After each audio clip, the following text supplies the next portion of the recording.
Ако цената на лебот не претрпи корекција, мелничарите се жалат дека ќе банкротираат. Велат поскапата струја, но еден куп давачки биле главната причина за евентуалното ново поскапување на лебот. Иако од владата рекоа дека цените ќе останат замрзнати до крајот на месецов, сепак во некои пекари продаваат леб по повисока цена за неколку денари. Стопанствениците чии цени на производи беа замрзнати, сметаа дека мерката треба да биде продолжена, зашто трпат сериозни штети, но и размислуваат да стават клуч на компаниите ако државата не им помогне за време на криза. Во мелничко-пекарската индустрија, значи на најголем удар моментално е пекарската индустрија, каде што освен суровината, брашното што е покачени се и енергенсите, како електричната енергија и природниот газ, кои имаат најголем удел во трошоците, значи во производството на лебот.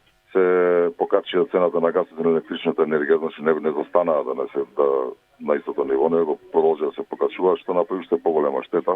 До ден денеска немаме никаков одговор од владата околу овој проблем на индустријата, што ако не се реагира брзо ќе доведе до колапс на истата. Државата не помага досега?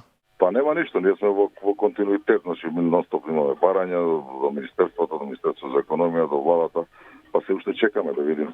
Не сакаме како општествено одговорна индустрија да дојде до колапс и да го снема производот на пазарот. Ќе јадеме ли поскап леб од наредниот период се уште неизвестно. Од владата вела дека мерката останува на сила до крајот на месецов. Што ќе се случува понатаму ќе се знае наредниот период. Инаку на крајот од минатата година државата одлучи да ги замрзни цените на лебот, шеќерот, маслото, брашното, млекото, сирењето, месото, јајцата и оризот. Во соседството, конкретно и во Србија, се донесе мерка за замрзнување на цените и тоа од 3 месеци. Во Хрватска пак од одредени индустрии најавија изголемување на цените од најмалку 30%. Но реалноста е дека секаде паралелно растат и платите, за разлика од кај нас, каде и натаму остануваме заковани на дното во Европа.